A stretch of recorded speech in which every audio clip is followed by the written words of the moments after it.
Waouh! Un truc de dingue! Je viens de voir Equalizer 3. Il faut que je vous en parle. Mais avant cela, n'oubliez pas, c'est HR et petit pouce vers le haut. On y va! 9 secondes.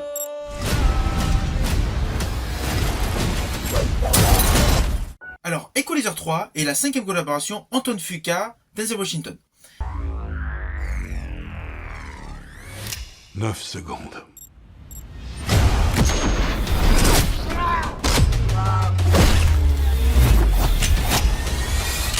J'ai la tête d'un tueur?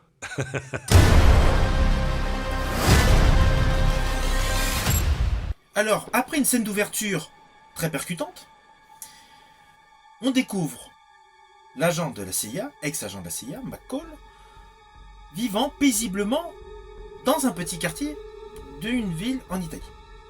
Là, il se lie d'amitié et son côté altruiste reprend le dessus.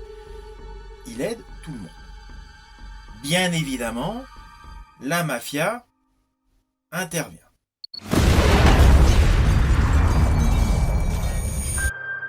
Le mal qui nous frappe beaucoup d'autres villes. La mafia. Ces gens sont un cancer qui ne se soigne pas. L'intrigue de base est telle quelle. À cela s'ajoute une photographie fluide et très sombre. Malgré que ce soit en extérieur avec plusieurs personnages, on a une impression visuelle d'un côté intimiste, ce qui donne une plus-value au film. Au fur et à mesure de l'histoire, forcément, on rentre dans la profondeur du personnage joué par Denzel Washington. Denzel Washington qui démontre une nouvelle fois un talent exceptionnel d'acteur. Le postulat de la trilogie Equalizer est automatiquement respecté, avec évidemment le côté altruiste de Denzel Washington, de son personnage. Des petits soucis, on va dire plus ou moins violents, donc émaillent petit à petit, jusqu'au moment où la nature profonde de Denzel Washington ressurgit. Je ne veux pas vous en dire plus pour que vous ayez le plaisir de découvrir le film.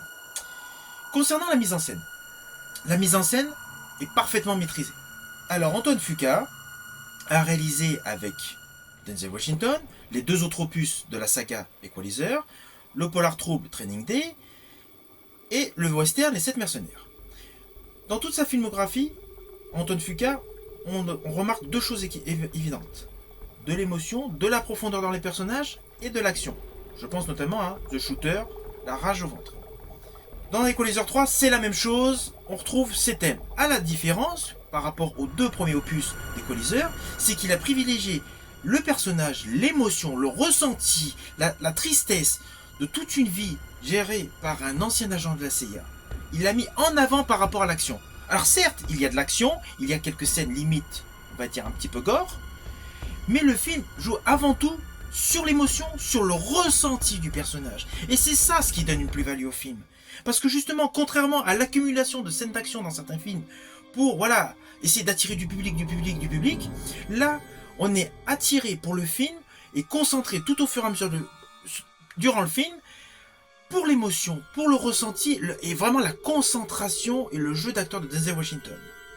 À cela, on retrouve dans le film Dakota Fanning. Dakota Fanning qui avait partagé la vedette avec Denzel Washington jadis dans Man on Fire.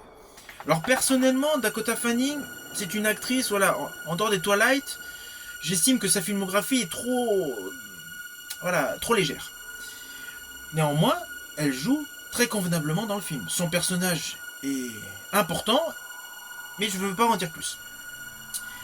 Pour en revenir au dernier film de la saga Equalizer, c'est un film avec certes moins d'action que les premiers, mais il y a un côté obscur et comment dire, on va dire avec une image limite transcendée qui donne un aspect visuel d'un héros solitaire.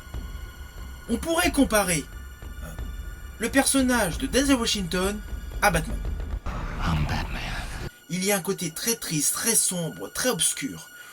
Dans la manière de filmer d'Anton Fuqua, on pourrait penser à Batman et The Watchmen de Zack Snyder.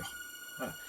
Le héros qui ne veut pas se montrer aux yeux de tout le monde comme quoi et c'est moi le héros, mais qui a énormément de tristesse, un ressenti de vie où il ne sait plus si c'est un gentil ou un méchant.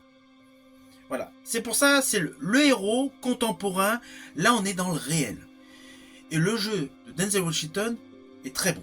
Pour la petite histoire, cet opus d'Equalizer se passe en Europe parce que c'était une volonté de l'acteur Denzel Washington. Il voulait sortir le personnage du continent américain. Ça, c'était la petite histoire. Alors au final, ce film, pour moi, est très bon. On ne voit pas le temps passer. On ne voit pas le temps passer. On est vraiment pris donc par l'image, le son, le jeu d'acteur. Pour moi, c'est le grand film, le grand thriller à voir, absolument en priorité. C'est un excellent film. Alors, j'espère que ma vidéo vous aura apporté quelques renseignements qui vous auront parlé. Maintenant, je vous dis bonne séance.